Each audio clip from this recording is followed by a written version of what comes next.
Fala pessoal, tudo beleza? Estavam com saudade do impacto geopolítico, né? Vocês estavam com saudades? Pois bem, neste dia, né, de hoje, dia 27 de janeiro, né? 27, 28, não tô nem sabendo a data direito, sei que é sábado. Estamos aqui com nossa edição do impacto geopolítico. Pois bem, quase um mês, né, sem impacto geopolítico, mas vamos voltar repercutindo os principais fatos geopolíticos que chamaram a atenção no mundo. Vamos começar aqui falando sobre algo que gerou, né, um grande burburinho aqui no Brasil, que é a criação de uma moeda entre Brasil e Argentina, né? O que seria essa moeda? Isso é verdade? Seria uma moeda comum entre os dois países, tipo o euro? Vamos lá, vamos ver o que é verdade e o que é mentira. Sim, Brasil e Argentina negociam sim uma moeda comum. Isto sim é verdade, mas não é do jeito que muitos estão pensando, né, que muitos pensaram ou que muitos pensam ainda, né? A primeira impressão que se dá quando a gente ouve uma notícia dessa, né, uma mensagem dessa, é de que o real e o peso argentino irão se unificar e virarão uma moeda só comum entre os dois países, né? Como é lá na Europa com o euro, né? A mesma moeda que circula em Portugal é a mesma moeda que circula na Alemanha, que circula na França, que circula na Itália, e assim esses países da Europa possuem uma moeda comum entre eles que se chama euro.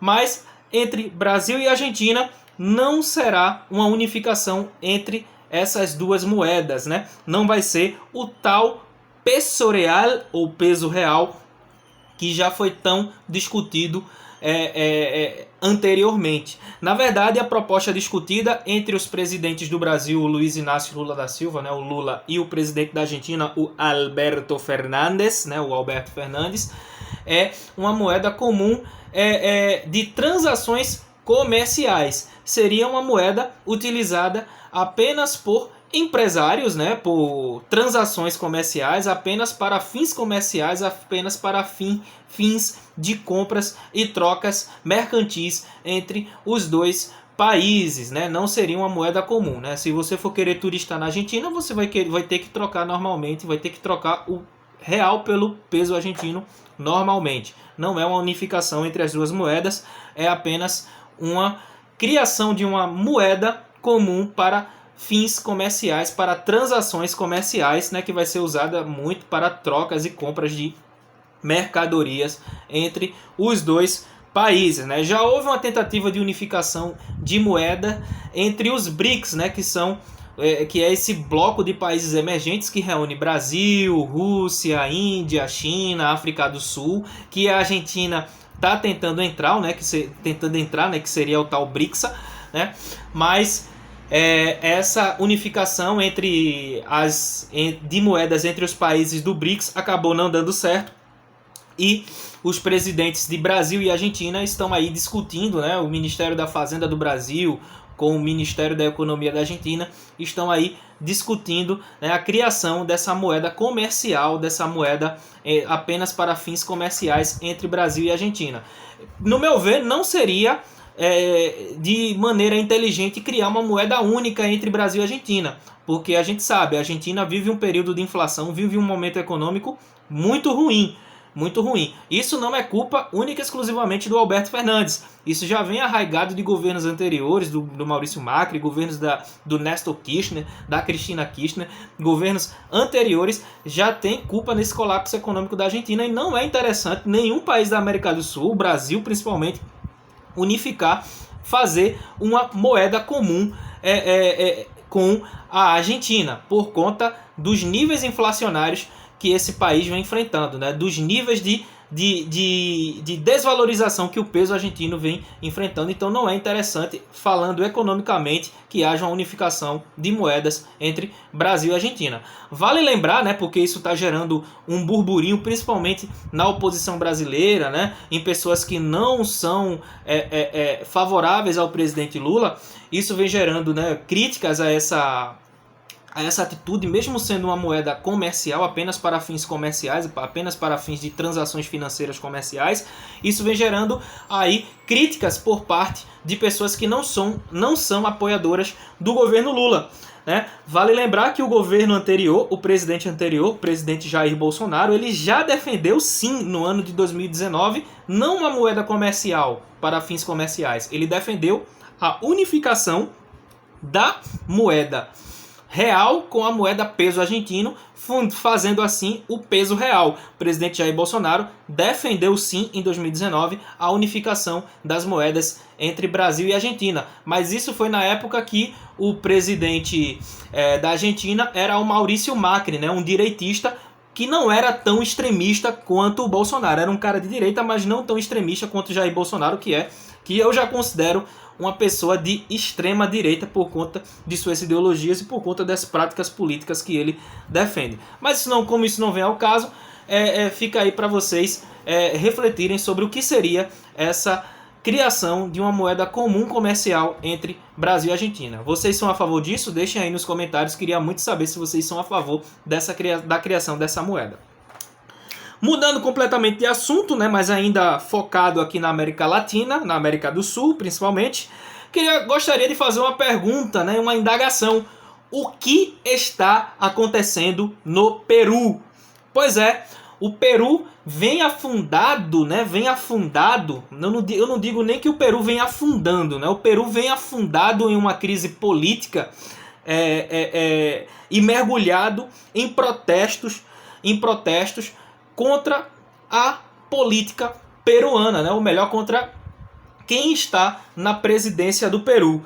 Né, de lá para cá, desde que começaram esses protestos, né, que depois o Pedro Castilho, né, que vem aí tentando depor a atual presidente Dina Boluarte, já são pouco mais ou menos de 60 mortes nesses protestos. Né? Pedro Castilho, que era o presidente anterior a Dina Boluarte, que foi preso por dar um golpe de Estado, ou pelo menos por tentar dar um golpe de Estado, né, que ele fez lá uma burrice, né? Ele quis dar um golpe de Estado, mas ele não buscou apoio para dar esse golpe de Estado. Até porque na justificativa que ele apresentou, porque ele dissolveu o Congresso peruano, porque ele tirou o poder do parlamento peruano, né? Ele disse que ficou sabendo que o próprio Congresso do Peru queria impeachmá-lo, né? Estava movendo o processo de impeachment contra ele, né? E ele resolveu se antecipar a esse processo de impeachment que ele iria sofrer, contra esse golpe que ele iria sofrer, e resolveu dar um golpe, tipo golpe em cima do golpe, ou golpe antes do golpe, e resolveu dissolver todo o parlamento peruano. Sendo que isso não deu certo, porque ele não teve apoio, ele foi deposto, e posteriormente, pouco tempo depois, ele foi preso lá na Embaixada do México, né, onde ele iria pedir asilo. Logo, quando isso aconteceu, a vice dele, né, a vice-presidente Dina Boluarte, assumiu a presidência do Peru. Ela veio com a esperança de tentar, né, reequilibrar, né, reconstruir o Peru. Isso não acontece, os protestos continuaram, os protestos que eram contra o Pedro Castilho se tornaram agora contra a Dina Boluarte, querendo que ela renuncie ou seja impeachmentada, e aí o caos social no Peru continuou e continua de mal a pior. Vale lembrar que o Peru, de 2016 para cá, o Peru já teve 5 presidentes. 5 presidentes, inclusive teve presidente que governou apenas uma semana, né? Teve um presidente lá por volta de 2020 que ele governou da primeira semana de novembro, se eu não me engano, até o início da segunda semana, ou foi do início da segunda semana até a terceira semana de novembro, governou apenas uma semana um presidente do Peru. É um país que tem problemas políticos profundos, enfim, é a cara da América Latina, é a cara da instabilidade, é um país que sofre com crime organizado, com o narcotráfico, que é muito forte, muito preponderante lá, então é um país que vive uma instabilidade política que não é de agora, né? Já teve 5 presidentes só desde 2016 para cá. Pois bem, a Dina Boluarte, para tentar amenizar esses protestos, ela disse que iria antecipar as eleições, porque o seu mandato iria até 2026. E ela disse que iria antecipar as eleições gerais lá no Peru para 2024, para meados de 2024, já para o ano que vem. Mas a população insatisfeita com isso quer que as eleições gerais aconteçam agora, neste exato momento. Não querem esperar até 2024 para votar, né? E a Dina Boluarte, ela tomou medidas enérgicas para tentar conter esses protestos. O que é que ela fez? Ela autorizou que a polícia e também que as forças de segurança, junto com as polícias e as forças armadas, usem da força para tentar conter esses protestos. Ela também ela autorizou prisões, né, de manifestantes e também instituiu um toque de recolher nas cidades, pelo menos nas principais cidades peruanas, nos principais pontos de protestos, né, nas principais cidades onde há focos de protestos lá no Peru. Ela fez um toque de recolher. A partir de um determinado horário ninguém pode mais sair de casa, mas isso não vem surtindo efeito. Os protestos continuam e esses protestos eles estão tomando uma proporção tão grande, né, que já há movimentos separatistas no sul do Peru, né? Existem já movimentos que querem se separar do Peru, que almejam a independência de departamentos que ficam na região sul do Peru. E esses protestos aí meio que já se encontram fora de controles, né? Já são muitas coisas que vêm acontecendo no Peru, né? Inclusive, né, por conta desses protestos, já há políticos, né, do Congresso peruano, deputados, senadores, já há parlamentares, melhor dizendo, que falam em pedir o impeachment da Dina Boluarte, né?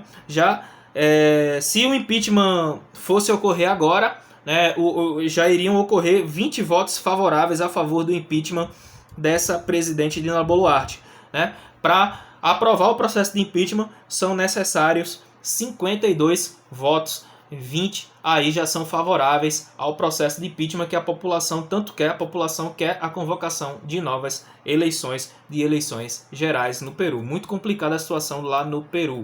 Enfim, algumas pessoas tinham falado comigo sobre minhas opiniões sobre, voltando a falar de Brasil, né, sobre essa questão da posse do presidente Lula, a saída do presidente Bolsonaro. Então, eu vou logo adiantando. Eu gravei uns stories logo no dia que o Lula assumiu, né, no dia 1 de janeiro. Falei lá sobre as falas dele quando ele assumiu. Foram falas enérgicas, foram falas que ele criticou a gestão anterior a ele, criticou o teto de gasto e ele chamou até de baboseira, de besteira, o teto de gasto, que aí foi uma fala que eu achei muito desnecessária por parte do presidente Lula, né? O Brasil ele possui sim um teto de gasto que precisa sim ser respeitado. Não foi respeitado pelo presidente anterior, que defendia esse teto de gasto. Ele extrapolou, né, o limite desse teto. O presidente atual chama o teto de gastos de baboseira, de besteira, e eu acho isso uma fala irresponsável, porque vamos trazer para a nossa vida pessoal. A gente não pode gastar aquilo que além daquilo que a gente pode. E para um país, para uma nação, isso também serve, né? O Brasil ele não pode gastar, né, ter gastos acima daquilo que o próprio Brasil pode arcar, assim que aquilo que o próprio governo possa arcar. Então eu acho irresponsável esse tipo de fala. Vou falar mais sobre isso um pouco mais pra frente, né? Em que eu vou falar sobre como é que eu tô sentindo esses primeiros 100 dias de governo. Mas lá pra frente eu falo, ainda tá muito cedo. Eu já sinto que algumas coisas que foram prometidas, principalmente pros primeiros dias de mandato, não vêm sendo cumpridas, e eu vou deixar para falar isso mais para frente, né? Vamos sentir aí como vão ser esses primeiros 100 dias de governo Lula, e quando passar disso, eu já vou começar a fazer análises geopolíticas acerca desse novo governo aí que está governando o Brasil. Pois bem, pessoal, essa aqui foi mais uma edição do Impacto Geopolítico. Espero que vocês tenham gostado, curtido, e não sei se vocês sentiram falta, né? Se vocês sentiram falta dos nossos vídeos. Se sentiram, nossos vídeos estão de volta.